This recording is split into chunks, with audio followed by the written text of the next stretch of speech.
out, and then hopefully folks are here kind of by the time I'm finished. So hi, everyone. Thank you so much for joining us today for our session, The Art of Pitching, the Power of Storytelling. This is the first session in a 4-part series, so I'm so excited that you all are here to kind of get the first one, kick us off. My name is Kayla, and I am happy to welcome you to the session today on behalf of StartOut. If this is your first time attending a StartOut workshop, I can provide a little background about what StartOut does.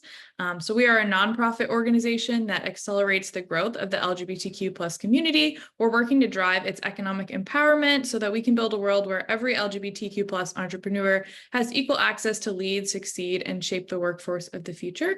And we do that through events like this, in-person events. We have an accelerator program, an access to capital program, a mentorship program.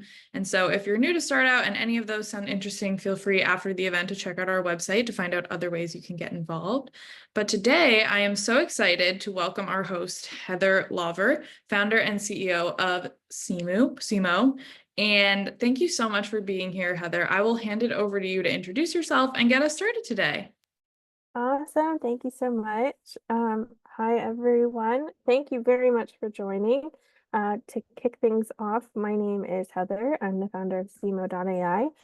We'll start with about a 25 minute-ish presentation, which will be, like Kayla said, the first of a 4-part series. Today, we'll be going over the power of storytelling. And then after the presentation, we can dive into Q&A, workshopping. If you have a challenge with your pitch, let's dive into it. And we'll spend the rest of the time figuring out how to apply what we've learned to your ventures. So with that, I'll go ahead and share my screen. I do want to say, as that's loading up, I cannot see chat while I'm presenting, so I apologize, but my lovely assistant Sarah will be in the chat helping to answer questions and facilitate things. But if anything comes up, if I'm talking too fast, please feel free to go ahead, raise your hand, pop off mute, and grab my attention. So with that, can someone give me a thumbs up if you can see my screen? Awesome, thank you. Okay, let's get started.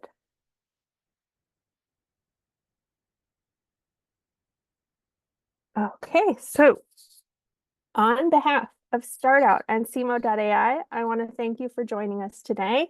And I am excited to welcome you all to the grand premiere of The Art of Pitching. As I said, I am Heather Lawver, founder and CEO of Ceemo.ai, and I will be your host over the course of 4 events, all about getting you ready to pitch your company with confidence. Let's get the party started with part 1, the power of storytelling. In startup land, 2 things are certain. First, every startup needs a pitch deck. And second, every founder needs to present. Yet, as vital as these 2 things are to every startup's future, why do they remain such a mystery? At Ceemo, we're determined to help founders like you demystify the pitching process using our unique tips, tricks, and methods that we'll go over today. Tips and tricks, which, by the way, have helped entrepreneurs just like you raise over $170 million in venture capital. So let's dive in and increase your odds of getting funded too. To get started, let's take it back to the very beginning and talk about the goal of pitching. Lots of people will think, oh, it's to make money, to have investors fire up that money gun in your general direction. Actually, while money is wonderful and necessary, and yes, definitely part of the pitching process, it's not, in fact, your primary goal. Because getting that money, that investment, is dependent upon your ability to be understood. Over the course of this class, and the 3 more coming up after it, I hope to help you figure out how to present to best explain who you are, what your business does, and what you need to succeed. Be fully, easily, and completely understood, so that yes, you'll make it to the stage where someone fires up that money gun in your general direction. Now, let's begin. In order to be understood, before you ever open up PowerPoint or Keynote, I want you to start with what I call the stoplight check-in. 3 simple steps that form the foundation of your journey moving forward. First, stop and ask yourself, what is my pitch goal? What is it I want my audience to understand? When they do understand, what do I want them to do with that information? When creating a pitch, that should be your first guiding principle. Is what I'm conveying truly helping me meet my goal, my call to action? If anything isn't serving that goal, throw it out.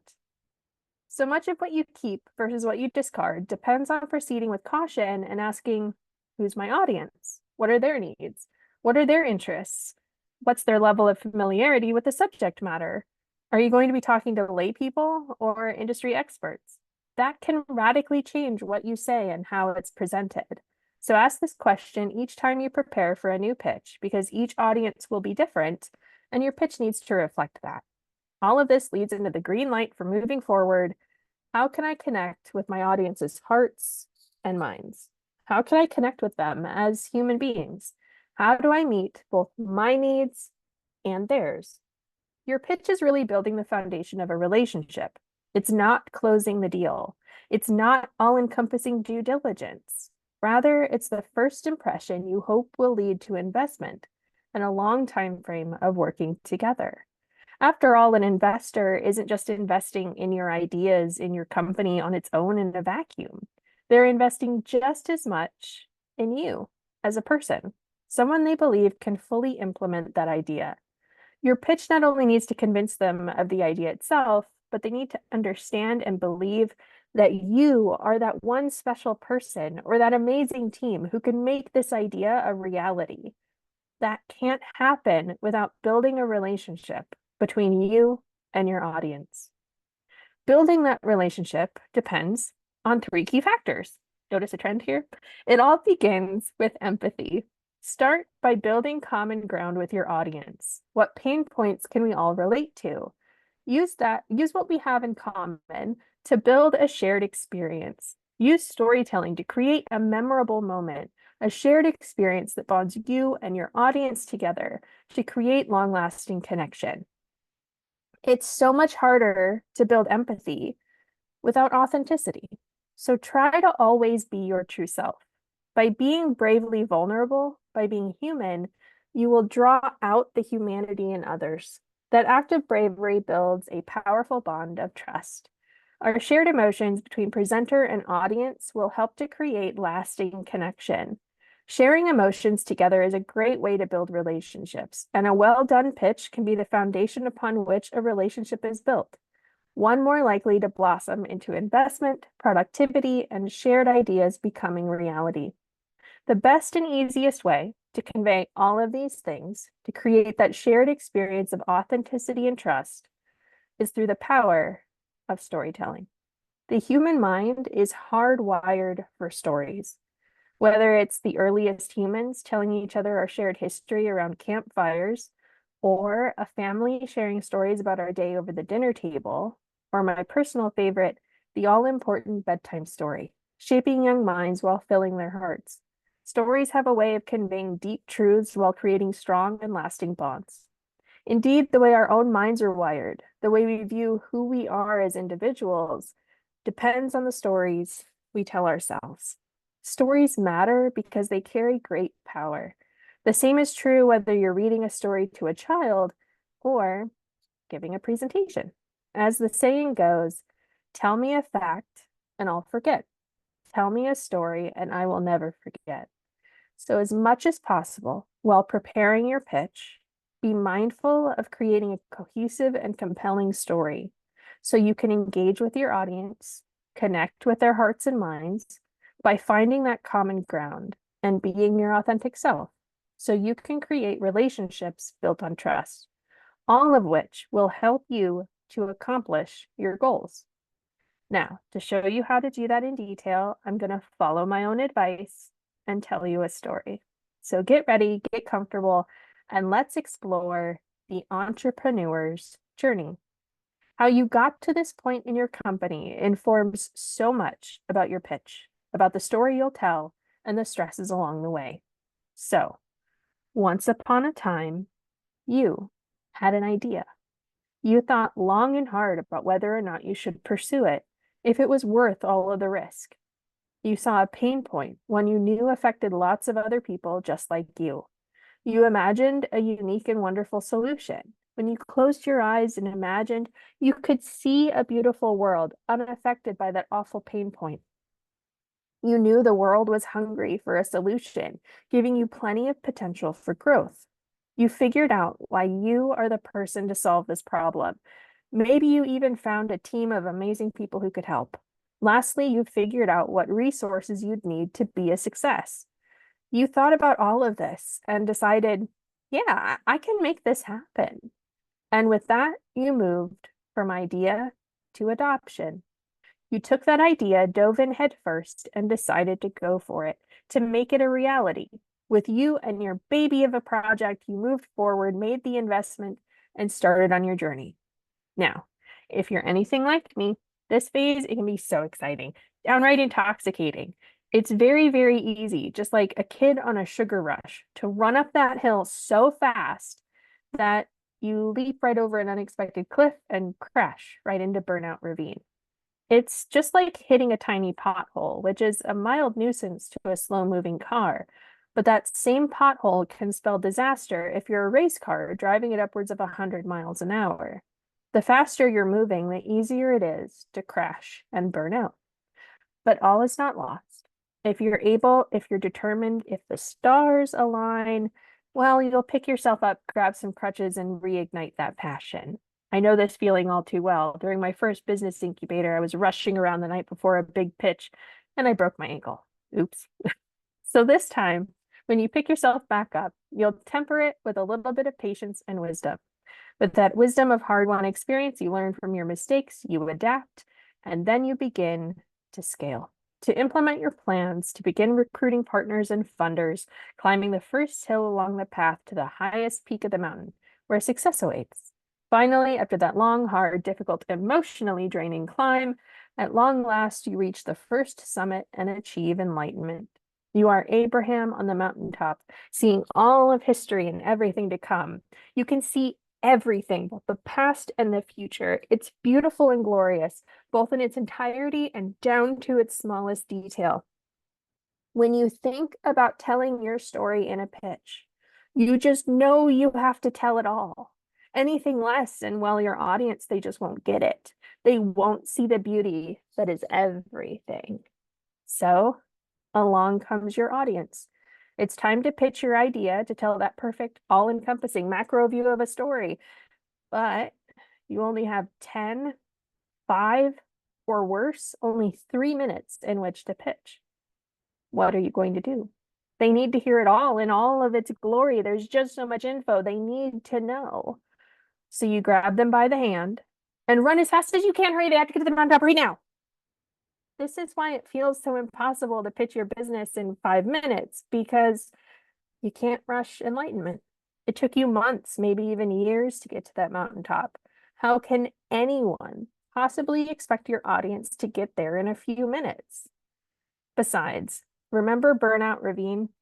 Just like that race car, the faster you try to get through all of this information, the more likely it is your audience is going to crash. Burnout Ravine quickly becomes the Grand Canyon of info overload.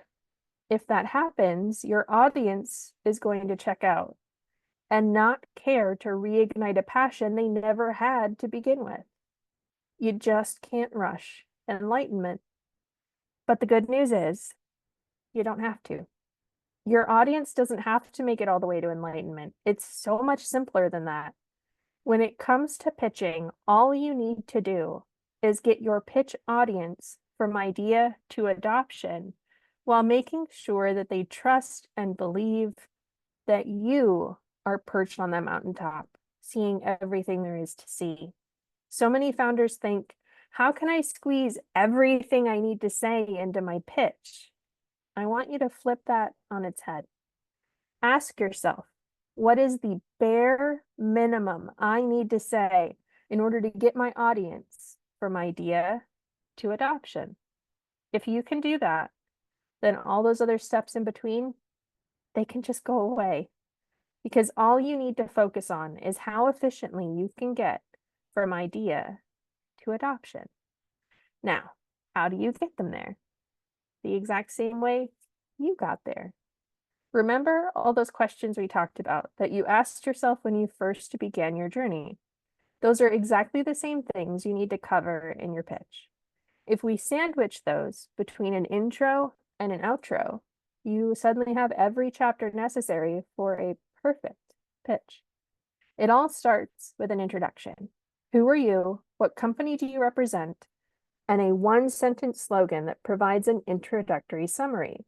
It's a micro elevator pitch that lays a nice foundation of context, telling the audience what playground we're playing in today. And don't forget to include your name and email address so they know how to reach out when they want to come play in your playground. Next, a compelling problem. What's wrong with the world today? How many people are affected by it? Make it compelling, make it emotional, but most importantly, make it human. Make the audience feel the pain of that pain point. Next, your unique solution. How do you solve that exact problem? What makes you different? How much better will the world be because of it? Personally, I like to make this your Wizard of Oz moment where the world goes from drab and dark and that awful problem to bright, happy, and colorful with your solution. That leads into market and financials. This is just enough of your business acumen to convince the audience that you are the enlightened guru on top of the mountain, seeing all and developing plans for the future. Hammer that point home by explaining why now and why you. Why is now the right time to take action? What will the audience miss out on if they don't jump into your playground right now? And why are you the person or the team to make this happen? When someone invests, again, they're not just investing in an idea or a product. They're investing just as much, if not more so, in the people they believe will make it happen. The penultimate piece of the puzzle, your ask for your future.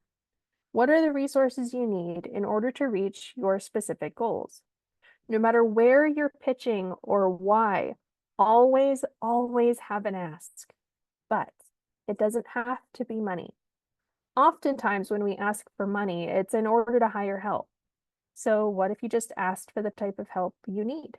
Sometimes if people aren't able to give their money, they can still offer their time, talents, and connections. So don't be shy. Ask for whatever it is you need, because you never know who in that audience will be the key to opening the next door of opportunity. After all of that, don't ever forget to conclude with what I like to call a grateful crescendo. Remind them of the compelling problem. Help them feel the emotion of rising to that mountaintop of success, where the world will be so much better off because of what you could do together.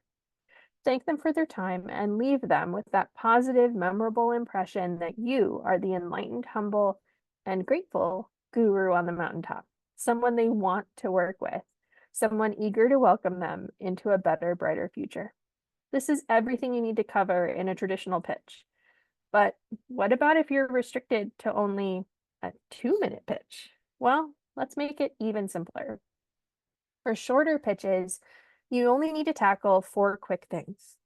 Who are you with just your logo, name, title, and contact info on the slide?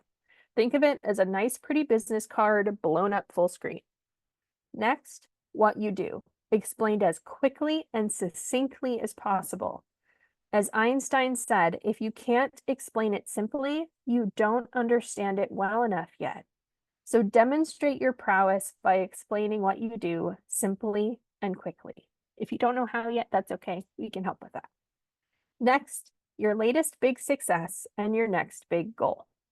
This demonstrates your ability to set and achieve clear goals while also giving the audience some idea of where you are in the startup life cycle and what you're currently working toward. Finally, share the excitement of what you need in order to accomplish that big goal. But remember, there's one big rule that I always like to remember when I'm pitching. It's very easy as an entrepreneur to feel like you are begging for money.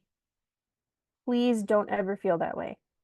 Knock that thought straight out of your head, because you are inviting the audience on an exciting opportunity that they are lucky enough to be part of. So wrap up your pitch in a thank you, feel that confidence, and that's it. 4 things, 15 to 30 seconds each, just enough of a taste to get them excited to jump into your breakout room or come to your table to dive in, ask questions, learn more, and schedule that meeting for your longer pitch. It's not the full pitch. It's not a rapid fire crash course at 1,000,000 words a minute. Rather, think of this as a delicious appetizer, an amuse-bouche, a teaser trailer enticing them to come ask questions. That's it. With these 2 frameworks, no matter what time limit you're pitching under, if you can convey each of these things, you will get your audience from idea to adoption.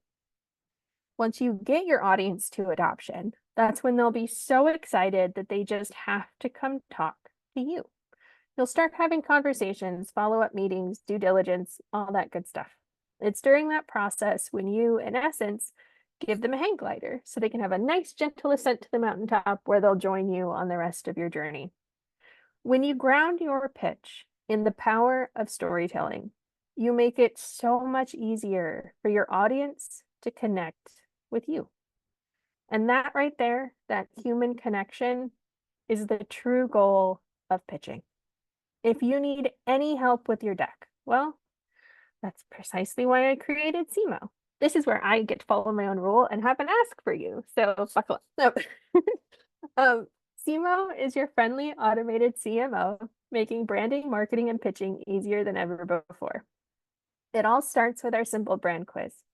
Tell us about your company and pick 3 keywords defining how you want to be perceived by your customers. We take that unique strategy and use it to generate a complete brand book with logo, color scheme, font, suite, unique identity, and beautiful design motifs. We also offer all sorts of hands-on design and strategy support too, to further tweak and enhance your brand, your marketing, and your company storytelling. But we don't stop there. Ceemo then takes your new brand and instantly creates custom marketing templates in Google Workspace, including 40+ slide pitch deck templates. Best of all, every asset comes with full guides to crafting compelling narratives and getting the most out of your marketing. Plus, my experts and I are always on hand if you need help. New asset types are coming soon, like business plan presentations, menus, brochures, and more. If you'd like to join Ceemo, there's simply no better time than right now. Head over to Ceemo.ai to sign up and use code THANKS to save a whopping 50% off all of our subscriptions. In the meantime, check out our free resource guide at ceemo.ai/startout, which is chock full of all sorts of amazing free stuff to get you started creating your own perfect pitch deck. And of course, don't forget to join us for the next installment of The Art of Pitching. Part 2, Pitch Like a Star, is all about how you can deliver your pitch like Steve Jobs and command a stage like the star that you are. Use the QR code or head to ceemo.ai/startout for all the details. It's coming up on August 15th, 3 to 4 p.m. Eastern, noon to 1 Pacific. And last but by no means least, I have some exciting news. We are running a grand finale sweepstakes. That's right. You could win a live pitch deck facelift session. My team and I will work on your deck live during the grand finale on August 27th if you're the lucky winner. You can get all the details and enter to win at ceemo.ai/startout. Sorry about the barking. My dog is very excited about this. Or use the QR code to jump right to the entry form. There's no purchase necessary to win. Hey, calm down. But if you do decide to subscribe to Ceemo, we can show you how to use your new template to level up your story and get your deck ready for prime time. This prize is worth over $1,800, so you don't want to miss out. Thank you so much for your time, and I hope to see you for part 2 on August 15th. Now let's open things up for Q&A time. Thanks so much for listening. I see we have 2 things in the chat. Let's see what those are. That's Sarah sharing the link. Awesome. But yeah, if you have questions, feel free to raise your hand or jump off mute. I'd love to hear your thoughts. If you have a big challenge with pitching right now, hit me with it and let's workshop some ideas. Thanks.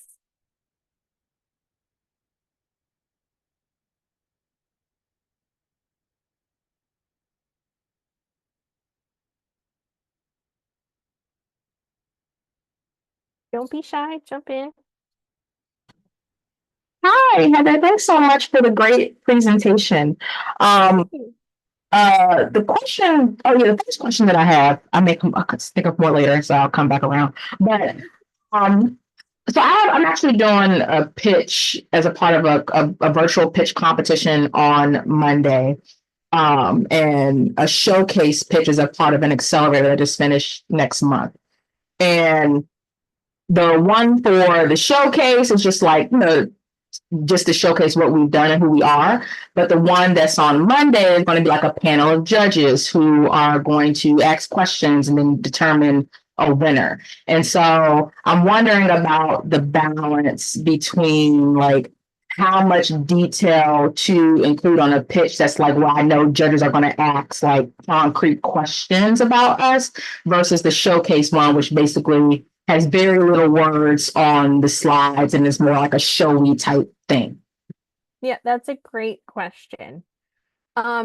Whenever you are pitching, and we'll go over this in the next session, but I realize it's a bit too late for your event. The main thing I want you to think about when you're designing your slides for a pitch where you are the presenter and you're delivering a verbal pitch on top of slides, I want you to think very carefully about the audience's experience perceiving and digesting that information. I want you to think back to the last time you went to some kind of conference and had to sit through a big long presentation and how just exhausted you were at the end of that. There's a reason for that. When we're trying to listen and digest information visually at the same time, we like to think we're multitasking, but we're not. We are task switching constantly because think about it. When was the last time you read a novel and listened to a podcast at the same time? It's too much. Our brains can't do it. So instead, I want you to think carefully as you design your slides. Keep the text and the detail to an absolute minimum. Instead, try to think carefully about what you'll be saying at any given moment and find a way to visualize that. That way, the information the audience is processing is the same, but it's presented in concert so that the visual backs up the verbal and makes it easier for the audience to process. Because then it helps them feel smart. It helps them feel like, yes, I got that. That's so cool. As opposed to, what was that again? Like, it's just, it makes it so much easier to get your point across very quickly. So the way I like to think about that is if you can find a way to get an icon or an image that visualizes what you're saying, cool. If you're talking about a statistic, find a way to visualize that with a pie chart or a graph, or just make that number nice and big so it's memorable. Stuff like that to try and help the audience process that information easier. If you'd have more information to cover, you can use transitions to make sure that the information's popping up just as you say it, as opposed to the audience reading ahead. But those are some quick tips, but we'll go into more detail in the next session on all that good stuff. Thank you, Heather. I appreciate it. You're welcome, and good luck. You'll have to let us know at the next one if you win, because you're going to win.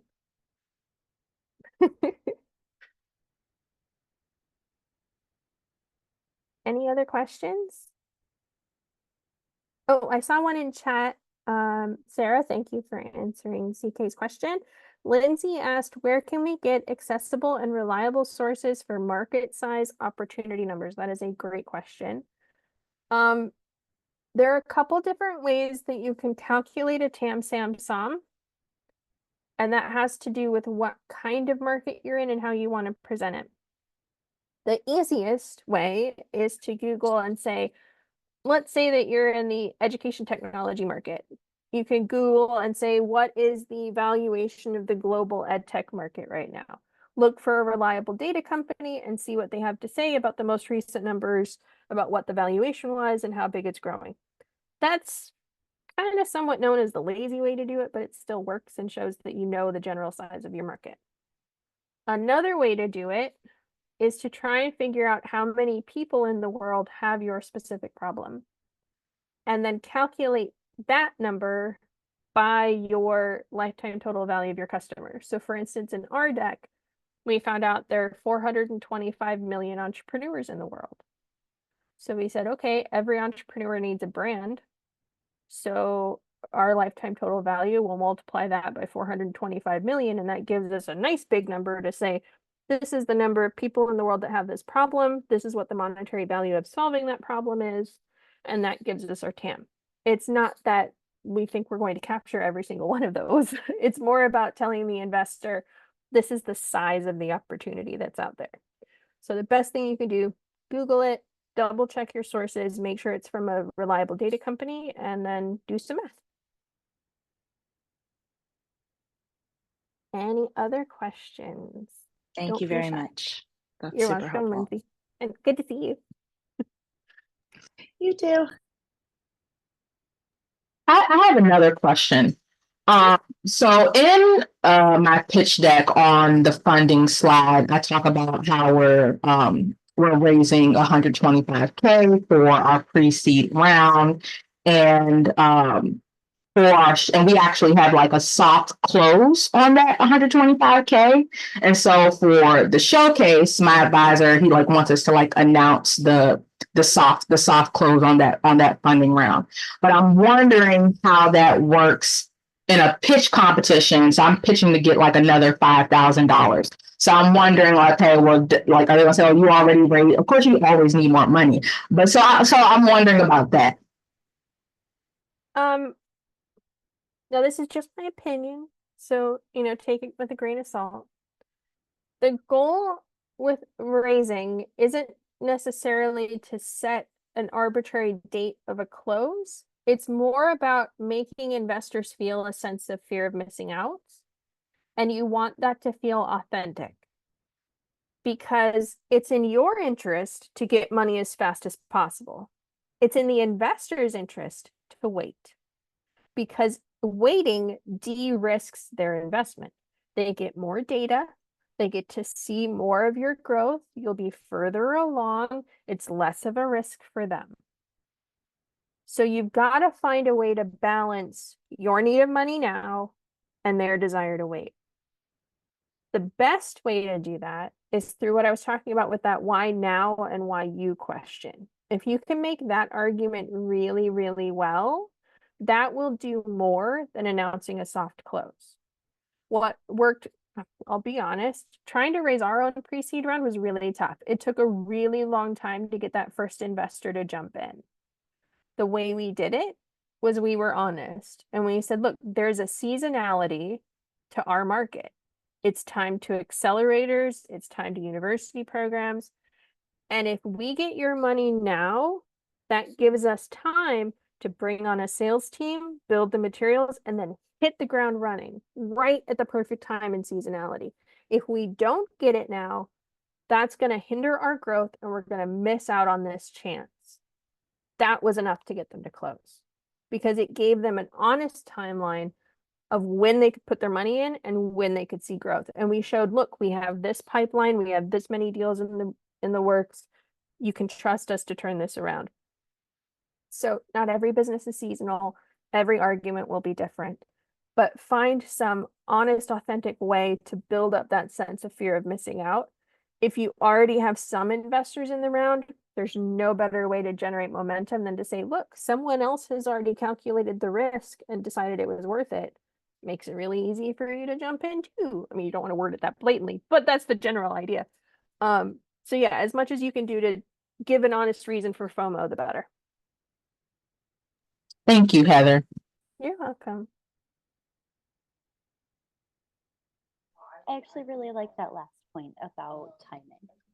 I'm creating a TV show, so it's definitely all about timing. I appreciate that. You're welcome.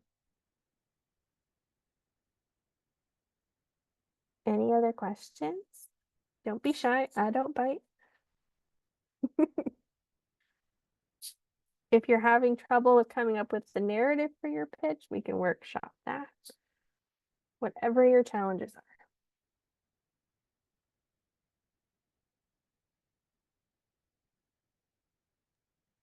I think for me, my biggest problem is just I always have too much information on the slides.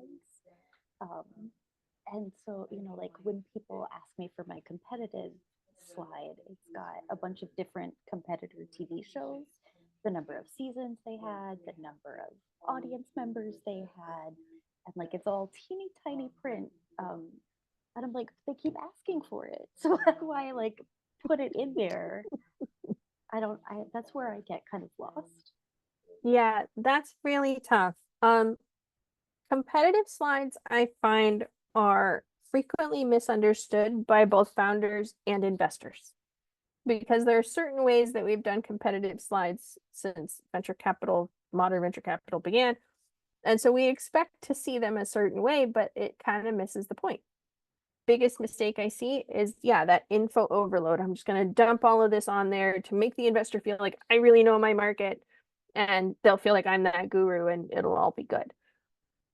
Or they talk at a million words a minute and give you a college level crash course in the market as a whole. And both of those really miss the point. The goal of a competitor slide is to accomplish two main things.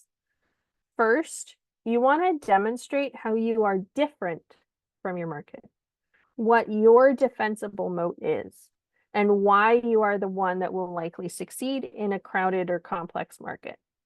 So, for instance, in the check mark matrix that you see over and over again, where you have all the check marks and other people don't, most people think, oh, I just need to add more check marks. That's the point. And it's not really. It's more about using that to demonstrate where is there a gap in the market. Whereas there's some pain point that consumers have that no one else is covering, and here's how we're doing that effectively. So it's not that you have more check marks, it's that you're demonstrating visually that gap in the market. So that's one way you could approach it. Knowing your company, you could be talking about the gap in how women are facing challenges in entrepreneurship, that kind of thing. And the other question you need to answer is, sorry, Tiberius, come here. The other main challenge with a competitor matrix, so you've got how the market is different, and then you want to show how you are some way special and can defend that corner of the market. So you've demonstrated how you're different, you've carved out your corner of the market. Now, how are you going to defend it?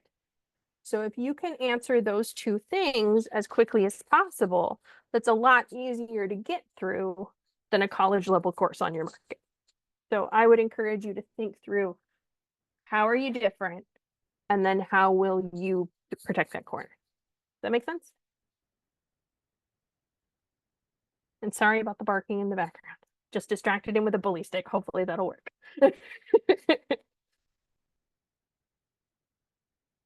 Don't know if you can see that in the background, but he's very white and fluffy and full of himself. But I love him anyway.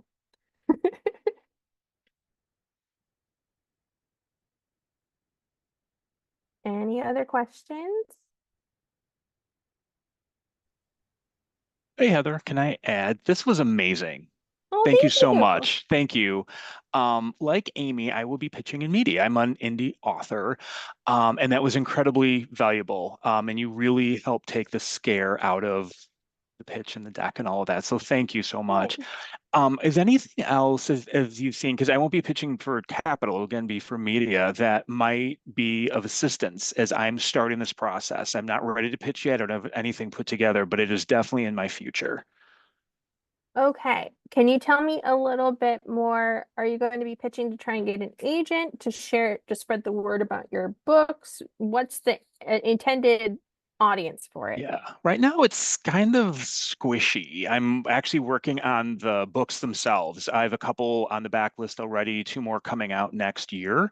But as I've been talking to people, they're like, well, don't put off the pit, like do it now, do everything now, because it's going to take you that long to land an agent. So initially we'll be pitched to an agent, but also for film and television. So that's the ultimate goal. But I'm starting from scratch, and just getting the confidence after a decade to get to this point. So the competitive definitely is a piece of it. So I write fiction and horror. Interesting. Okay. Now pitching for media is its own thing, but interestingly, that's where I got my start actually. Before I ended up in pitch decks, I did television treatments when I was a teenager. I had to come up with ideas for kids' TV show and then write the treatments and pitches for them. So that was my first experience writing pitches. So the thing with books, and especially indie authors, the most valuable thing you can convey and the most valuable thing you can build now is to show that you have an audience or a path to an audience. Yes. And that it should be the core of your pitch is, Perfect. I've identified my audience. I either have my following or I plan to get them. Okay. Share the size of that horror following. Sorry, what was the other genre? Fiction, Fiction. both Okay, LGBTQ plus, cool. of course. Definitely focus on the for us by us movement in Hmm. fiction writing. That's a big one. Or I believe they call it own voices. That's what it is. So use that terminology to say that you are part of the community you're writing for. That's really valuable. And then really tell that story of here's what's different about me. You can take the same approach of here's the gap in today's fiction market.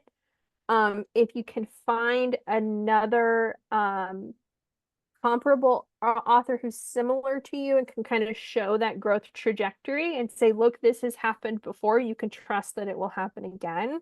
That can be very valuable. While also showing how you're special. Because really, at the end of the day, that's the point of a pitch deck, is to say, I'm special for this reason. Right. You can take a bet on me because 9 out of 10 startups fail. I'm sure numbers for authors are similar. So you've got to make that case that you are the one that's going to make it. So however you can do that through storytelling, etc. Cool. Great.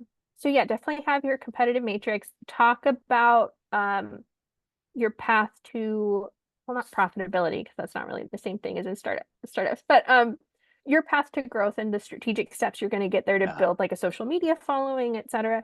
The more businessy and strategic you can be about it, the better. Okay, perfect. Heather, thank you so much. Thank you.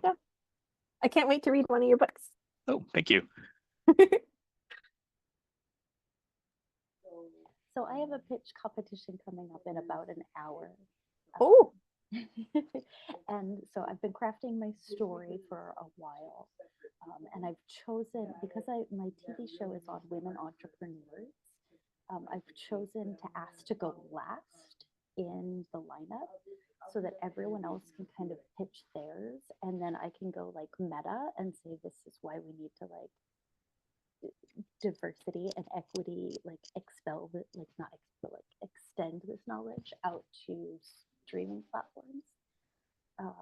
But do you have other like tips or ideas on how to kind of get my story across for women entrepreneurs?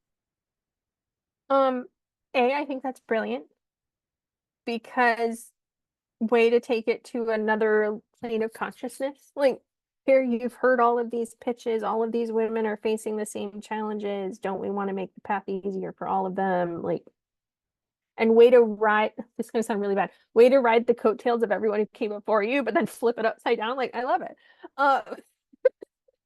But I mean that in the best possible way. I love it. And that's the thing really about any pitch, is you want to find a way to crystallize a moment. Can you find a way in your pitch to have that moment of aha or wow or some kind of emotional reaction from the audience that feels genuine and authentic? If you can do that, that's the trick to winning a pitch competition, landing that investment. You want to have that moment. Beyond that, any tips for telling your story? Be yourself. Whatever that means for you, be yourself. I had to learn that lesson the hard way. I actually bought my glasses, oddly. When when I was first branding my company, I kept thinking this is DC. I've got to be like Capitol Hill Barbie. I've got to be like black everything, little black dress, like perfectly coiffed hair, like. And I was like, it's not me. Like, nothing felt right. No matter how stoic and professional it looked, it didn't feel right. And finally, a friend said to me, Heather, look at your glasses. That's not you. You are colorful. You want to work with colorful founders. You started this company to help underrepresented founders. If you're worried about offending someone who doesn't want to work with underrepresented founders, do you want to work with that person anyway? And they were like, be yourself. It'll self-select your market. It'll make your story so much more relatable and authentic. Just be yourself. So find your own glasses moment. Find a way to be yourself, to your own horn, and be that special person that's gonna win, and you can convince the audience of that. So be the best Amy you can be. I'll do my best. I have a question, Heather. There's a follow-up. I kind of like drafted based on what we talked about creating like the honest FOMO. And so what I'm workshopping is that we are close to closing out our pre-seed funding round. So now is the time to get in. This will allow us to hit the ground running for our soft launch just in time for dry January. Perfect. I love that. The only thing I would recommend, cut down on the number of words in between the wow moments. Keep it really short and snappy. And then put a number to that. What does that number in dry January look like? How much in sales will you get to? And because this is one thing about investors that not a lot of founders think about. They think of investors as the people with money and people with all the power. They're not. Unless you're talking exclusively to angels, the vast majority of investors have bosses. They have investors that they need to please. So they're constantly doing calculations of how can I justify this investment to my LPs? Can I make sure that it fits my thesis? And when can I expect a return? So as much as possible, do the math and the work for them. Make that argument that they can totally make this case. It's a slam dunk. I mean, granted, there's risk in everything, but you want to do that math for them. And the sooner, especially right now, there are so many funds and so many angels sitting on investments that didn't pan out, that's why they're hesitant. So give them numbers about when this will turn around, when you'll hit cash flow positivity, when you'll break even, all that good stuff. So hit them with the numbers of what dry January means for you in terms of sales. That is great. What I have currently is that we're working to do our first 200K in sales as quickly as possible. I don't know how long that will take us into 2025 to achieve that, but that's all of what the 125K with, you know, all of the product development that we have to do and initial operations will help us to generate our first 200K in sales. Okay. Word of advice on that. You're doing exactly what we technically should be doing and saying that we don't know when that 200K will hit. But I will tell you that's why white men get money when we don't, is that they put a definitive on that. They don't say maybe. They don't say I hope. They don't say if. They say I will hit this number at X date. And the thing is, everyone knows projections are nonsense. Right. Everyone knows that you never are going to hit them exactly like you say you will, but it's about the confidence to stick to it. And it's more about showing the strategy of the math and saying that if we do X, we have a high likelihood of accomplishing Y, but not even saying the words highly likelihood. Like it's just right. So show the math. Say, okay, if we invest this much in marketing and we target X number of people, we expect a reasonable conversion rate of Y, which will give us this many purchases, which will be this much in revenue. So it's not that the numbers are gospel and that you will hit them. It's about showing the investor you know how to plan a sales funnel, you know how to do projections, the business model sound, and they can trust that as the numbers change and shift over time, as they will, you know the strategy to shift and adjust accordingly. Does that make sense? Yes, that is super helpful. I have to clap for that answer. Yay. Thank you so much.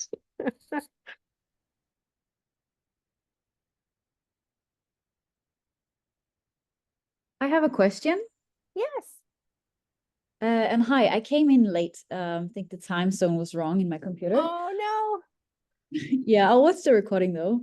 Okay. I'm not sure if this question is correct for this call, because I just know it's about pitching, but like more in the like kind of like the startup phase. I'm a life coach and I'm looking to collaborate with, you know, the wellness industry. So how do I approach these businesses and like propose a deal where it's like, oh, if you buy this like facial thing, you can also get like a self-love session with Elixir, something like that. How do these business owners so they can see that it's a win for me, for them, and the clients?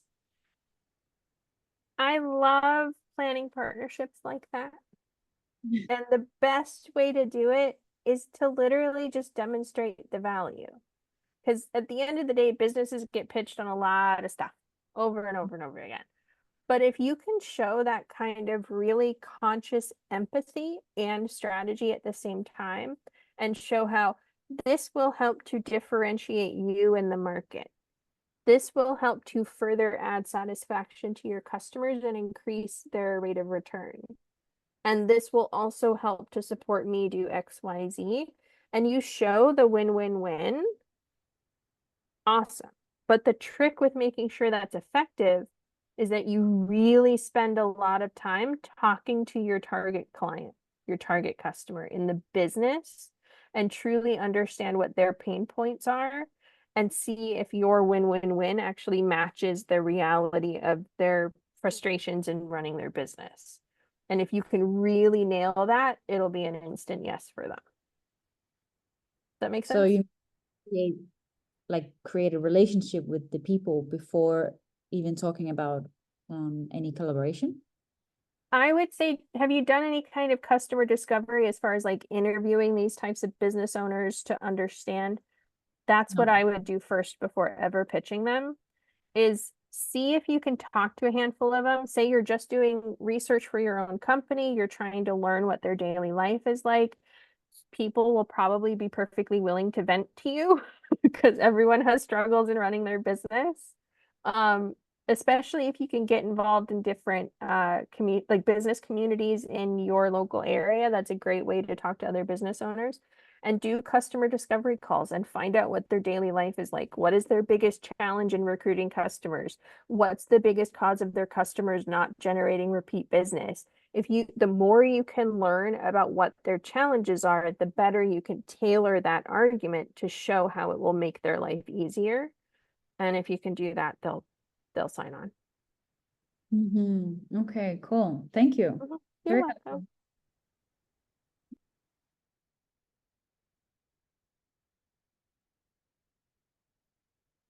Any other questions? We got about 5 minutes left. Now that people are more pitching from home, from like Zoom, like, do you find that standing while doing the pitch still really helps? Or is it like too awkward now that it's all on Zoom? Yeah, okay. Yeah, and honestly, I've always hated the standing rule, even in person. If you don't mind, I'll tell you a quick story. I have a hard and fast rule now that pitch how you're comfortable, however that is, within reason, of course, like don't show up in your pajamas, but generally speaking, pitch how you're comfortable. The reason I learned that lesson the hard way, I was in an incubator 10 years ago, and every single person had always said, pitch standing up. It's how Steve Jobs did it. You got to pitch standing up. It'll look active. Well, you know how I mentioned during my thing, I had fallen and broken my ankle the night before a big pitch? Well, here I was in this incubator program, giant boot on my leg, in a heck of a lot of pain. And I had a pitch opportunity. They did like weekly pitch sessions, and my dream partner was in the room. And I was like, oh, I've got to pitch standing up. Steve Jobs pitch standing up. But I was in so much pain. I pitched standing up, even though they kept offering me a chair. I was like, no, pitch standing up. 2 minutes into my pitch, I was in so much pain, I literally had a hard time talking. And it killed my pitch. It just completely ruined it. And finally, the director of the program like grabbed my arm and went, Heather, sit down. And okay. So I sat down and delivered the rest of my pitch. But it was a total failure. And it was like, who says you have to pitch standing up? Just because Steve Jobs wore a black turtleneck doesn't mean that's the magic bullet to business success. Like, it's just not the way it is. So yes, in Zoom, totally makes sense to sit down. I think the trick is pitch where you're comfortable so that you can be your authentic self, so you're not distracted and uncomfortable. Then second, pitch in a way that makes your audience comfortable. Because if you, whatever emotion you like promote to your audience is the emotion they will reflect back at you. If you are anxious, they will be anxious. If you're uncomfortable, they will be uncomfortable. If you're comfortable and authentic in yourself, they'll be comfortable, authentic in themselves. Odds are. So yeah, don't feel like you have to stand up if it doesn't suit the situation or you as a person.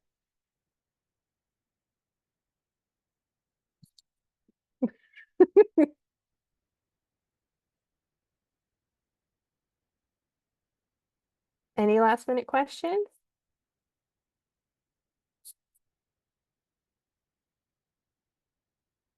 If not, I just want to say, please don't hesitate to enter the contest to have your pitch refreshed during the grand finale. It will be a lot of fun, I promise. Me and Sarah do pitch deck facelift sessions where we spend like 2 hours on Zoom with the founder working on their deck actively. My favorite feedback from it was one founder said it was like having magic pitch deck fairies. So this is your opportunity to have a free magic pitch deck fairy to take care of your deck. So head to Ceemo.ai/startout. That's CEEMO.ai/startout. And there's a little block you'll see there about entering the contest. So and is the is the winner chosen randomly, or is it based on specific criteria?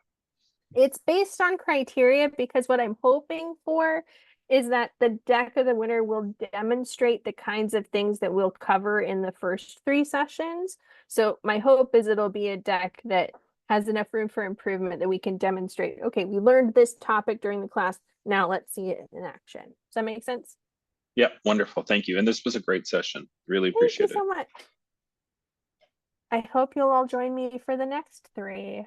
It'll be fun. And the next one, we're covering stuff like stagecraft, why Steve Jobs was a master communicator, not the turtleneck, and how you can learn from that, how to design your slides to maximize the audience's attention.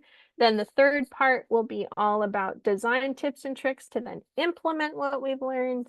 And then the 4th one will be the live pitch deck facelift of the lucky winner. So yes, and there will also be an alternate winner, by the way. So just as a backup in case life happens and the first one isn't able to join, then the backup winner is there. But even if either the winner or the alternate, whichever one doesn't end up on the stage, will still get a pitch deck facelift session from me and Sarah. So both winners win. Oh, and no worries, Amy. If you need to skip one, that's okay. There will be a recording. Any last minute questions before we close out? Well, thank you so much, Heather. This was really great. And thank you everyone for being here today. And I put the link in the chat to register for next week. And we hope to see you all there next week. Thank you so much. Have a good rest of your night. Thanks, everybody. Bye, everyone. Good luck pitching and good luck at the contest. Thank you. Thank you.